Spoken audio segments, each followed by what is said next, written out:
Hey everyone, आप किसी भी कॉम्पिटिटिव एग्जाम की तैयारी कर रहे हैं तो आज की क्लास आपके लिए बहुत ही ज़्यादा इंपॉर्टेंट है।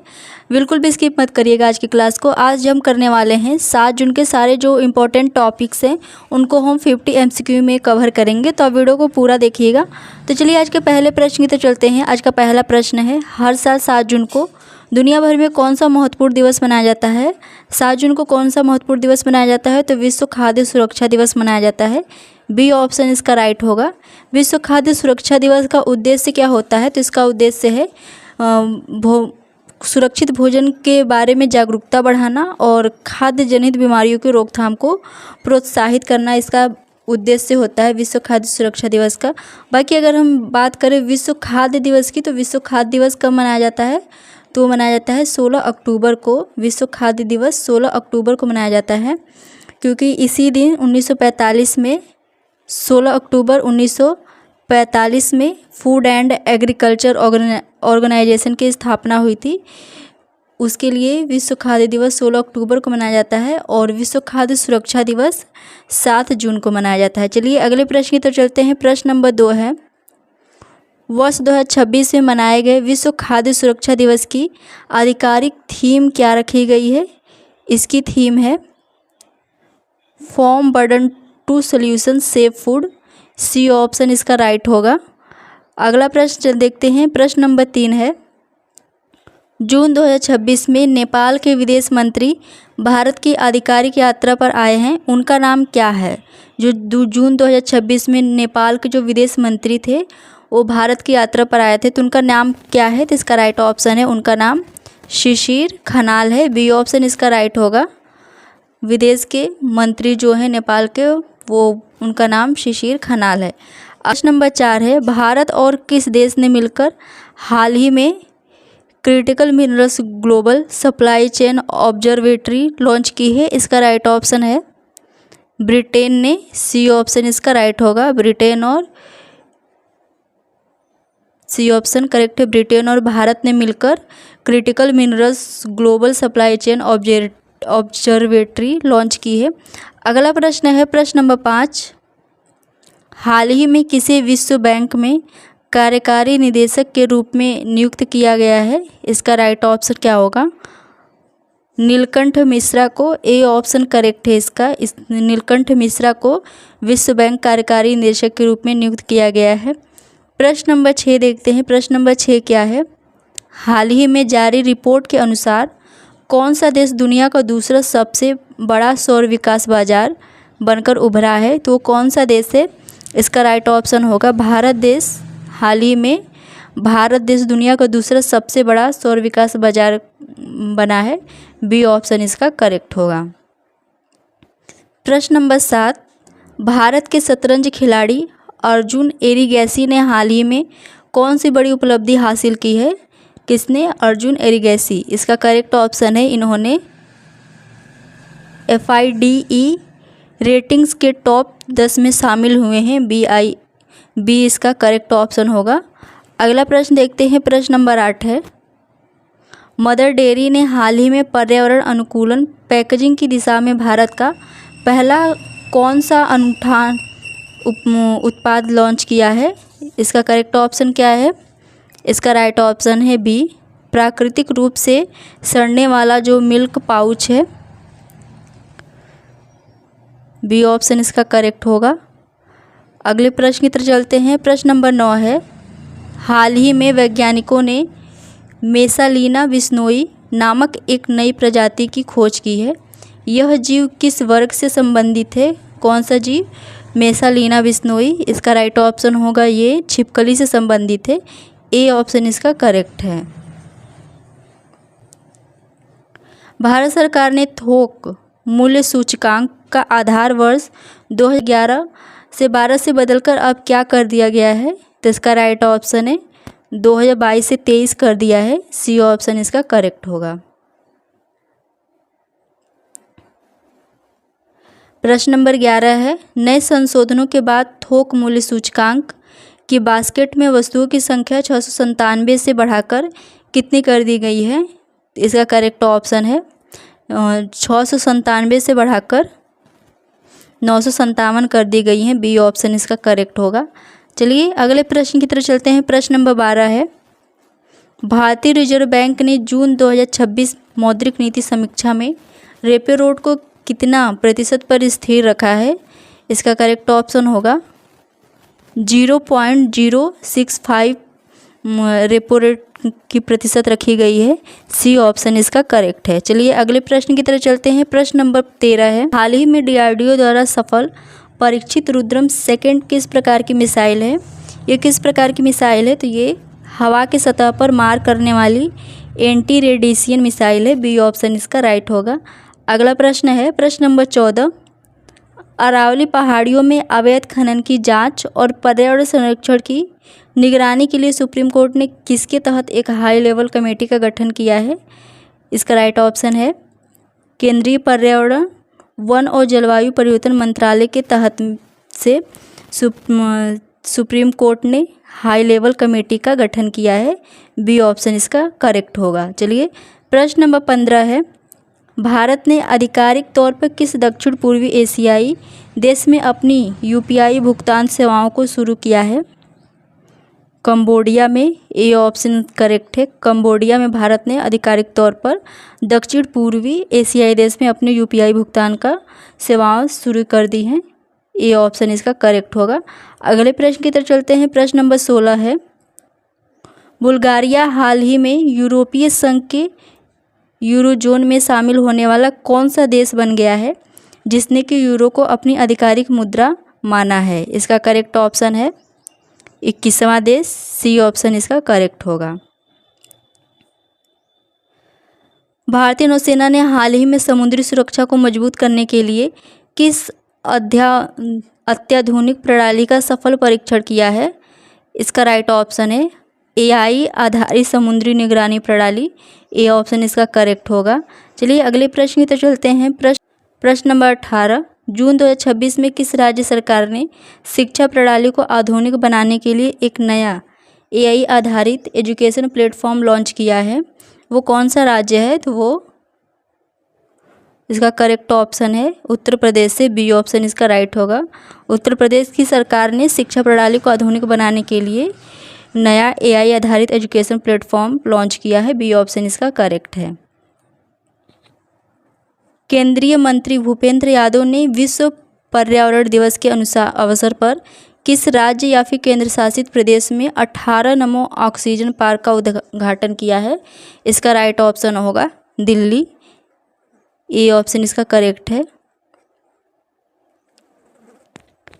हाल ही में एक पेड़ माँ के नाम अभियान के तहत किस शहर में इस वर्ष 15 लाख पेड़ लगाने का लक्ष्य रखा गया है? तो कौन सा शहर है? दिल्ली शहर में पेड़ माँ के नाम अभियान तहत जो 15 लाख पेड़ लगाने का लक्ष्य रखा गया है। सी ऑप्शन इसका करेक्ट होगा। अगले प्रश्न की तरफ चलते हैं। प्रश्न नंबर 21 है, राजस्थान राज्य फेंसिंग तलवारबाजी चैंपियनशिप 2026 का आयोजन किस नवगठित जिले में किया गया है? इसका आयोजन केकड़ी में किया गया है। बी ऑप्शन इसका राइट है।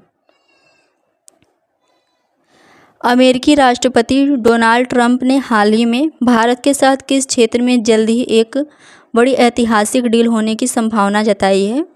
भारत के किस क्षेत्र में? तो इसका करेक्ट ऑप्शन होगा द्विपक्षीय व्यापार समझौता में। बी ऑप्शन इसका राइट है। द्विपक्षीय व्यापार समझौता में भारत के साथ में मिलकर जल्दी ही ऐतिहासिक डील होने की संभावना है। अगले प्रश्न की तरफ चलते हैं। प्रश्न नंबर 23 है, हाल ही में स्विट्जरलैंड के राजदूत ने भारत के किस क्षेत्र का दौरा किया है जिसे लेकर राजनयिक गलियारों में काफ़ी चर्चा रही है? तो इसका राइट ऑप्शन है जम्मू और कश्मीर में। बी ऑप्शन इसका करेक्ट होगा। प्रश्न 24, हाल ही में आई पर्यावरण रिपोर्ट के अनुसार भारत में किस महीने के दौरान बाघों के लिए स्थिति घातक रही है जिसमें कि रिकॉर्ड 22 बाघों की मौत दर्ज की गई है? तो इसका राइट ऑप्शन क्या होगा? मई 2026। सी ऑप्शन इसका करेक्ट है। एक हालिया आर्थिक रिपोर्ट के अनुसार भारत किस वर्ष तक वैश्विक GDP हिस्सेदारी में चीन को पीछे छोड़ सकता है? इसका राइट ऑप्शन सी होगा 2060 तक। सी ऑप्शन इसका करेक्ट होगा। चलिए अगला प्रश्न है प्रश्न नंबर 26, भारतीय मौसम विज्ञान विभाग के अनुसार जून के पहले सप्ताह में दक्षिण पश्चिम मानसून ने किन दो राज्यों के कुल हिस्सों में अपनी दस्तक दे दी है? इसका राइट ऑप्शन है महाराष्ट्र और आंध्र प्रदेश में।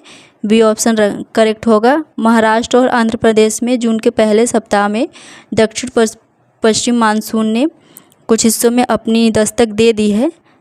चलिए अगला प्रश्न देखते हैं। प्रश्न नंबर 27 है, हाल ही में चर्चा में रहे असोला भट्टी वन्यजीव अभयारण्य जिसके लिए कि एक नई प्रबंधन योजना का अनावरण किया गया है, वो कहाँ पर स्थित है? ये कहाँ पर स्थित है? तो ये दिल्ली NCR में स्थित है। बी ऑप्शन इसका राइट है।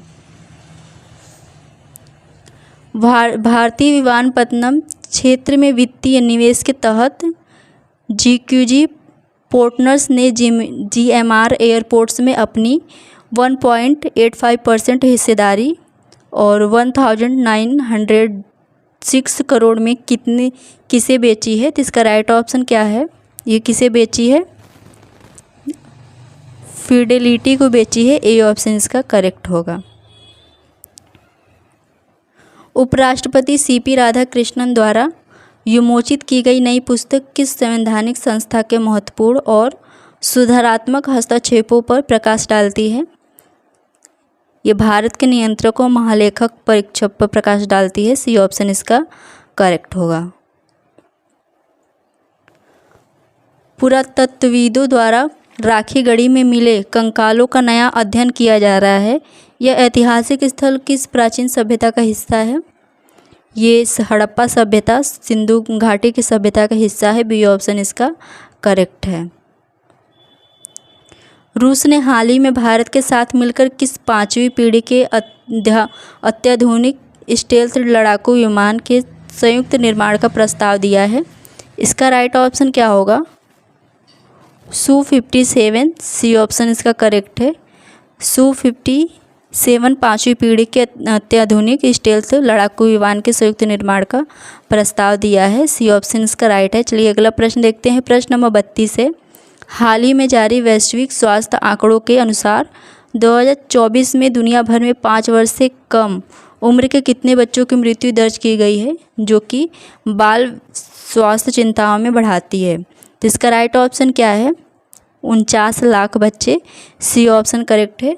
वर्ष 2024 में दुनिया भर में 5 वर्ष से कम उम्र के 49 लाख बच्चों की मृत्यु दर्ज की गई है। चलिए अगला प्रश्न देखते हैं। प्रश्न नंबर 33 है, कंबोडिया में UPI लॉन्च करने के लिए भारत का NPCI इंटरनेशनल पेमेंट्स लिमिटेड ने कंबोडिया के किस बैंक के साथ में साझेदारी की है?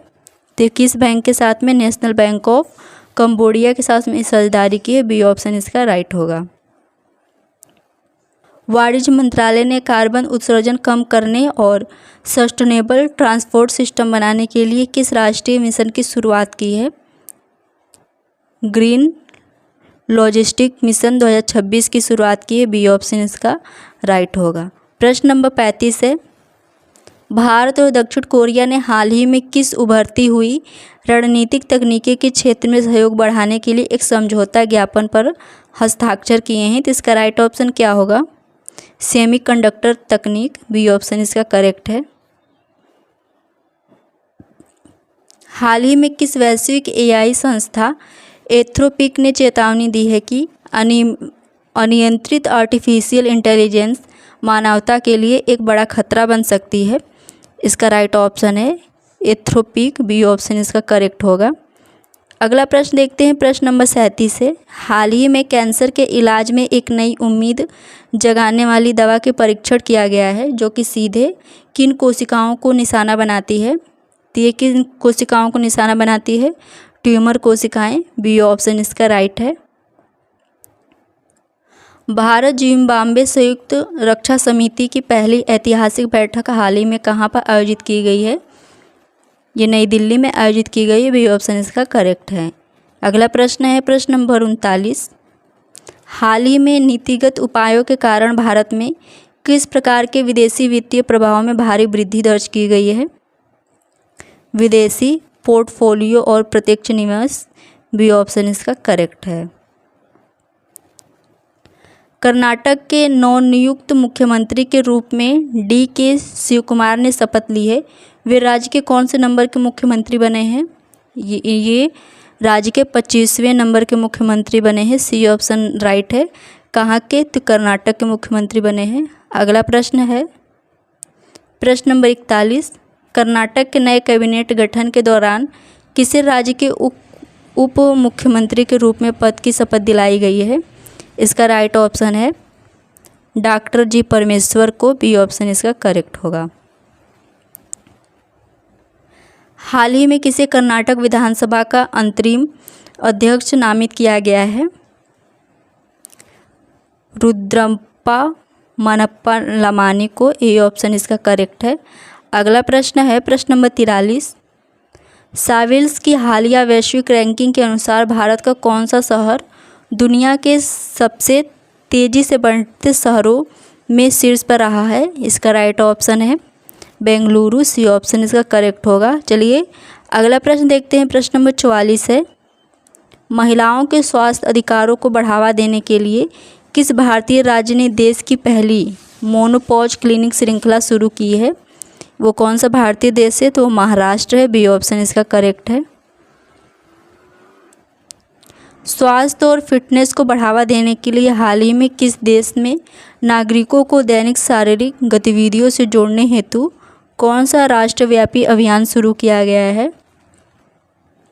योग 365 अभियान। बी ऑप्शन इसका करेक्ट है। वैज्ञानिकों ने हाल ही में टैगाटोस नामक एक नए विकल्प का विकास किया है।